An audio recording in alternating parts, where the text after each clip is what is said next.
व्यापारी एवं किसान भाइयों के लिए विशेष खुशखबरी। अब आपके कस्बा भोगांव में एमसी यादव ट्रैक्टर्स का शोरूम खुल गया है।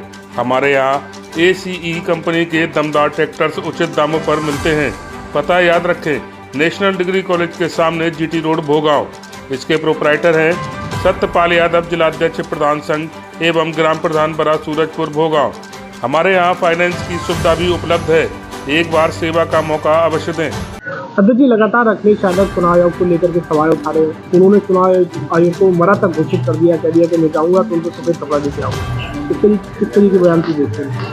देखिए, राजनीति में चुनाव आते जाते रहते हैं, चुनाव के अंदर जीत हार भी लगी रहती है, लेकिन इस तरीके की जो संवैधानिक संस्थाओं के ऊपर जो सवाल उठाया जा रहा है राष्ट्रीय अध्यक्ष माननीय अखिलेश यादव जी द्वारा, वो किसी भी तरीके से न्याय संगत नहीं कहा जा सकता है। भाई, इसी चुनाव आयोग के द्वारा पिछली बार जब उत्तर प्रदेश के अंदर इनकी 37 सीटें आई थी और वहीं पे इनके जो समर्थन के साथ कांग्रेस की 6 सीटें आई थी, तब तो इन्होंने बड़े खुश थे। ये इसी चुनाव आयोग के द्वारा 2012 के अंदर जब ये मुख्यमंत्री पद की शपथ ली गई थी, तब भी यही चुनाव आयोग था। तो मेरा ये कहना है, माननीय राष्ट्रीय अध्यक्ष जी बहुत ही परिपक्व नेता हैं और आगे प्रदेश को कई बार लीड कर चुके हैं। उनको इस तरीके की गलत बयानी नहीं करनी चाहिए, क्योंकि इससे क्या होता है, आम जनता के मन में और जो इनके समर्थक लोग होते हैं उनके मन में गलत संदेश जाता है, और ये जो गलत संदेश जाता है उसके द्वारा ये लगता है कि हमारी जो संवैधानिक संस्थाएं हैं उनके ऊपर चोट करना, उनके ऊपर प्रहार करना, यह सर्वथा गलत है। तो मेरा ये व्यक्तिगत सुझाव रहेगा कि भाई, इस तरीके जो संवैधानिक संस्थाएं हैं, चाहे वो सुप्रीम कोर्ट है, चाहे वो चुनाव आयोग है, और भी अन्य जो हमारी संवैधानिक संस्थाएं हैं, इनको बदनाम न किया जाए। मिल्कीपुर और दिल्ली में जो रुझान आ रहे हैं बीजेपी के पक्ष से, किस तरीके से देखते हैं? क्या लगता है कि जनता ने इनको नकारने का काम किया है, या फिर अखिलेश यादव और विपक्ष जो है लगातार चुनाव आयोग और दबाव की राजनीति बनाने की बात कर रही है? क्या कहेंगे? देखिए, मैं ये बहुत पहले से कहता चला आ रहा हूं कि ये जो इंडिया गठबंधन या जो ये पार्टी हैं, जो पारिवारिक पार्टियां हैं, ये राजनीतिक पार्टियां नहीं है, ये पारिवारिक पार्टियां जो हैं, इन्होंने अपना एक गुट बनाया था और उस गुट को इकट्ठा करके इन्होंने इंडिया गठबंधन का नाम दे दिया था। और ये गुट लास्ट में इनको पराजित होना ही था, क्योंकि जनता अब जाग चुकी है और जनता ने अब ये कर लिया कि ये सनातन का स्वर्णिम काल है। जो भी जनता को भरमाने की कोशिश करेगा वो आदमी सफल नहीं होगा इस राजनीति के अंदर। भारतीय जनता पार्टी आज नीतियों की राजनीति कर रही है, वो सनातन धर्म को स्वर्णिम काल में ले जाने की राजनीति कर रही है।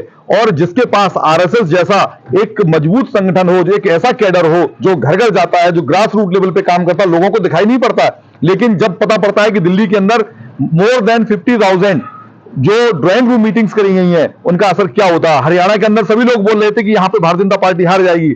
ये आरएसएस की कुशल कार्यशैली का ही नतीजा था कि वहां पे जीती हारी हुई बाजी को भी भारतीय जनता पार्टी ने जीता था। और एक बात मैं और कहना चाहता हूं कि जो 27 साल का अकाल था दिल्ली के अंदर, वो इस बार पूर्णतः खत्म होने जा रहा है और भारतीय जनता पार्टी की पूर्ण बहुमत की सरकार दिल्ली में बनेगी। और जहां तक बात है मिल्कीपुर की, मिल्कीपुर सीट आप उसके ऊपर तरह तरीके के परपंच करे गए, तरह तरीके के इंडिया गठबंधन के जो नेता थे उन्होंने तरह की तरीके के परपंच करे हैं और वो परपंच उनके सफल नहीं हो पाए। अभी तक 10 राउंड की काउंटिंग के बाद वहां पे भारतीय जनता पार्टी की जो बढ़त है वो 28,000 की बढ़त ऑलरेडी हो चुकी है। महाकुंभ में जो घटना हुई, मौतें हुई है, लगातार विपक्ष कह रहा है कि उनके मौतों के जो आंकड़े हैं, जो घायल, उनके आंकड़े जारी नहीं किए जा रहे। क्या कारण है? देखिए, जो भी घटना घटी है, सबसे पहले तो एक बहुत दुखद घटना है। लोग चाहे एक मरा हो, चाहे वहां पे ज्यादा लोग मरे हों, जो भी घटना घटी है वो दुखद है।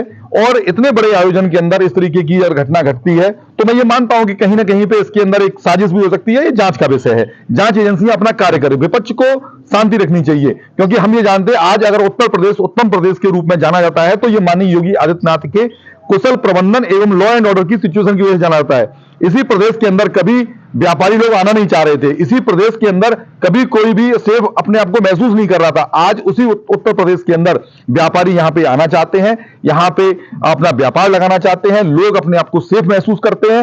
और सबसे बड़ी बात, जो माताएं बहनें हैं वो अपने आप को सेफ महसूस करती हैं। जहां तक आपने मुद्दा उठाया महाकुंभ का, महाकुंभ में इतना बड़ा हादसा हो गया, लेकिन आप देखिए कि उस हादसे के बावजूद भी लोगों का विश्वास, जो सनातनियों का विश्वास है भारतीय जनता पार्टी के प्रति, वो बिल्कुल डिगा नहीं है। इसका नतीजा आप मिल्कीपुर उपचुनाव और दिल्ली के अंदर आप देख सकते हैं। यानी कि सब लोग जानते हैं कि ये जो पार्टी है और ये जो हमारे जो नेतृत्व कर रहे हैं माननीय योगी आदित्यनाथ जी और माननीय मोदी जी, ये बिल्कुल ही एक तरीके से हम संत किस्म के लोग हैं। इनके पास अपने घर परिवार से दूर हैं, ये इनका परिवार पूरी देश की जनता है। जब इन्होंने देश की जनता को अपना परिवार मान लिया है तो देश की जनता अपने परिवार के जो नेतृत्वकर्ताओं को कभी हारने नहीं देगी। और इसी का ये परिणाम है कि आप देखते जाइए कि आज यहां से भारतीय जनता पार्टी का ग्राफ लगातार ऊपर उठता चला जा रहा है, वो इसी वजह से उठ रहा है क्योंकि जनता को नेतृत्व पे भरोसा है और भारतीय जनता पार्टी की नीतियों पे भरोसा है।